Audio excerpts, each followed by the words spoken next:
News just coming in. The EU chief is speaking on the UK's Brexit deal. Let's listen in.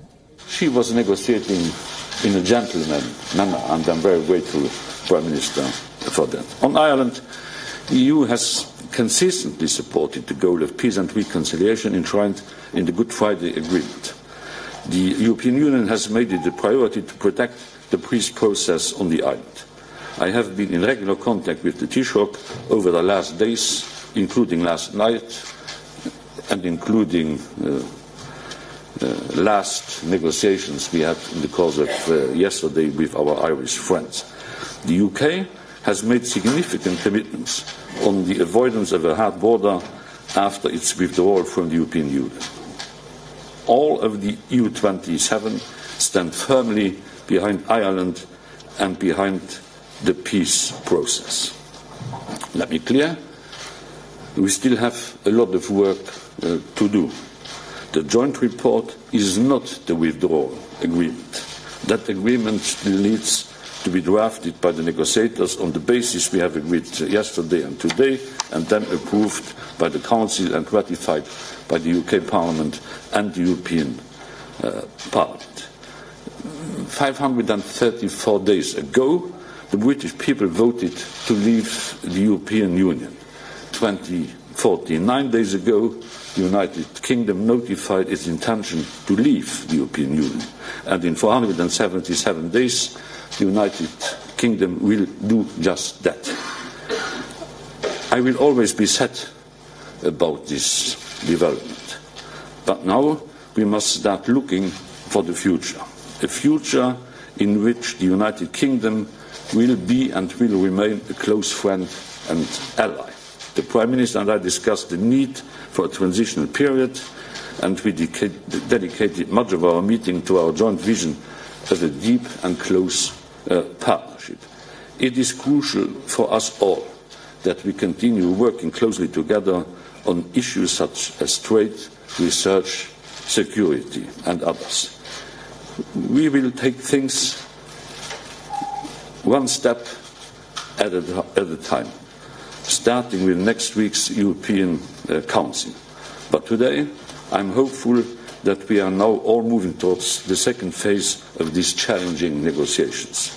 And we can do this jointly on the basis of trust, renewed trust, determination, and with the perspective of a renewed friendship. Thank you. Prime Minister, please. Thank you. Well, thank you, Jean-Claude. We've been working extremely hard this week, and as you've all seen, it hasn't been easy for either side. When we met on Monday, we said a deal was within reach.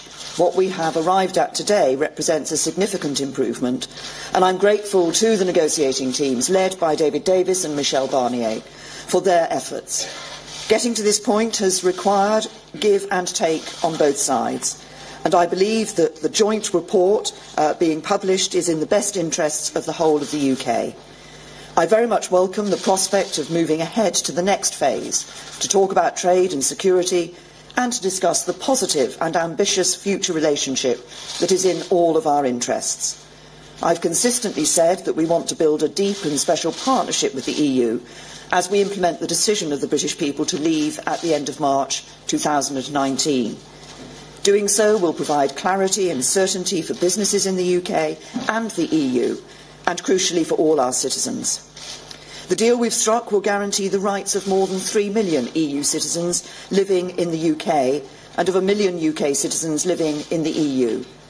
EU citizens living in the UK will have their rights enshrined in UK law and enforced by British courts. They will be able to go on living their lives as before. I was clear in Florence that we're a country that honours our obligations. After some tough conversations, we've now agreed a settlement that is fair to the British taxpayer. It means that in future we will be able to invest more in our priorities at home, such as housing, schools and the NHS. In Northern Ireland, we will guarantee there will be no hard border, and we will uphold the Belfast Agreement. And in doing so, we will continue to preserve the constitutional and economic integrity of the United Kingdom. We have taken time this week to strengthen and clarify this part of the agreement, following discussions with unionists in Northern Ireland and across the UK. The Taoiseach, Leo Varadkar, and I spoke yesterday, and we've both committed that there should be no barriers, either north-south or east-west, and I believe this agreement delivers that. To underline the importance of these principles, I'm writing today to the people of Northern Ireland to set out our approach. Millions of jobs depend on the future trading relationship we will determine, and I'm optimistic about the discussions ahead. But in the meantime, reaching this agreement now ensures that businesses will be able to make investment decisions based on an implementation period that offers welcome certainty. I will be seeing President Tusk shortly, and I look forward to the publication of his guidelines. I also look forward to next week's European Council meeting, where I hope and expect we will be able to get the endorsement of the 27 to what is a hard-won agreement in all our interests. Thank you. We have time for some questions. Let me start with Jurek. Jurek Kuszkiewicz from the newspaper Le Soir here in Brussels. Prime Minister, this was a difficult negotiation, like you just said, very challenging, like the President said, but it's just the beginning, the first stage, and it's just the beginning of a very long and complex negotiation, and it was already very difficult. Did ever the question come to your mind that maybe after all this whole Brexit affair is a very bad idea for any second? Thank you. In 2016, the British people were given in a referendum the opportunity to choose whether to stay in the European Union or not. Parliament was united across all parties in Parliament. A significant majority agreed that that decision would be given to the British people. The British people voted, and they voted to leave the European Union. And I believe it's a matter of trust and integrity in politicians. I believe the people should be able to trust that their politicians will put into place what they have determined. And that's exactly what we're doing, and we will be leaving the European Union. Then I have Adam from the BBC. Hi, Adam Fleming from the BBC. Morning to both of you. What is the biggest compromise the other side has made to get you to this point today? And was it a champagne breakfast? This was a question, actually, of coming together and working together for a report and agreements that were in the best interests of all sides. It's been finding the way through that enables us to deliver for citizens, to deliver on the financial settlement, and also, crucially, to deliver in relation to Northern Ireland that agreement on no hard border, but also respecting the constitutional and economic integrity of the United Kingdom. That's what we've been working to. That's what I believe this joint report sets out. And Verena from the German news agency, DPA. Morning. Mr. Prime Minister, the arrangement seems to mean a special status for Northern Ireland.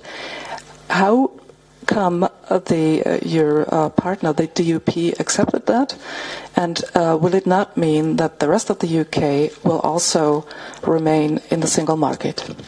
No, it doesn't actually mean what you've suggested. We're very clear. If you look at the agreement, at the text of the joint report, it says that we will work to achieve the relationship, the trading relationship between the UK and the European Union that we want to see, that we believe will also be the good trading relationship for Northern Ireland.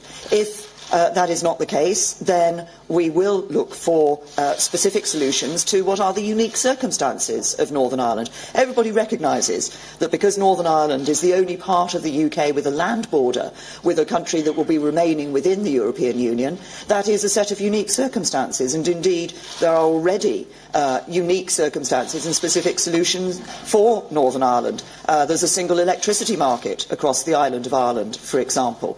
But I'm confident that we can, in negotiating the future trade relationship, we can ensure that we both won't have a hard border in Northern Ireland, but that we will retain the economic integrity of the single market of the United Kingdom. Mark, go ahead.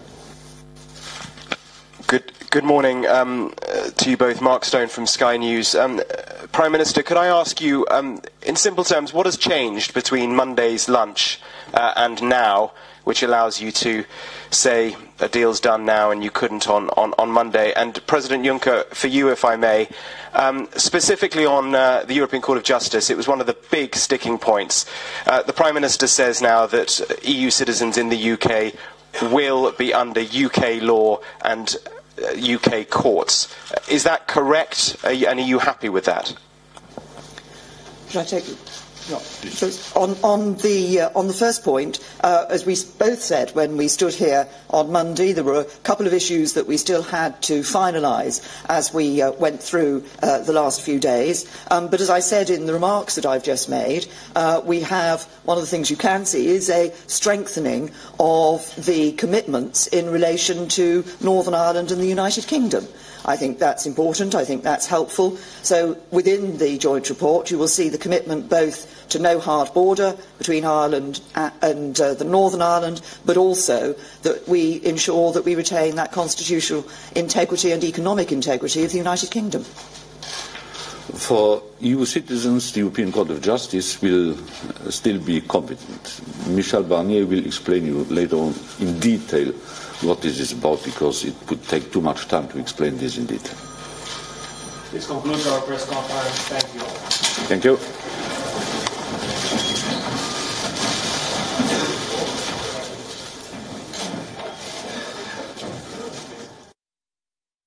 Jean-Claude Juncker were addressing the media.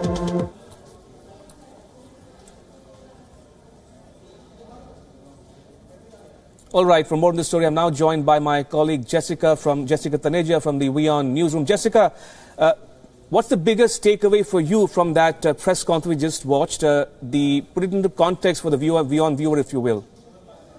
Well, Ramesh, to put it in context, I think they're hitting a roadblock is what one can say. If they're talking about increased progress when it comes to the Irish border, it's not going to be a cakewalk, because it's not just the electricity lines that, that are important for both the borders. There has never been a border of sorts between Northern Ireland and the Republic of Ireland.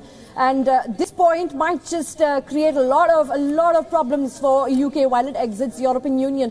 Now, there were various questions raised on how Theresa May is going to go ahead with Brexit talks. Remember, just yesterday they said it's hit a roadblock. It's become a deadline for Theresa May to, go ahead with the Brexit talks, but which were completely slowed down for quite a while. But now progress is being made, and the EU officials have always been sort of conspicuous of the fact that how will Theresa May be able to plan out a deal. And she, while speaking to the press, there also talked about what's going to happen to the trade from here on for Northern Ireland and the Republic of Ireland, because, Ramesh, there is important agricultural imports that the two borders share, because one lies completely within the European Union as a state and the other is with Britain. So it seems like a complexity on how they'll be able to solve it further. Absolutely. Jessica, thank you. We'll leave it at that. That was WION's Jessica Taneja joining us live from the WION newsroom. All right, with that, it's a wrap on this bulletin. But news continues here on WION. You can catch all the latest updates on our social media, mobile and digital platforms. Thanks for watching. Bye-bye.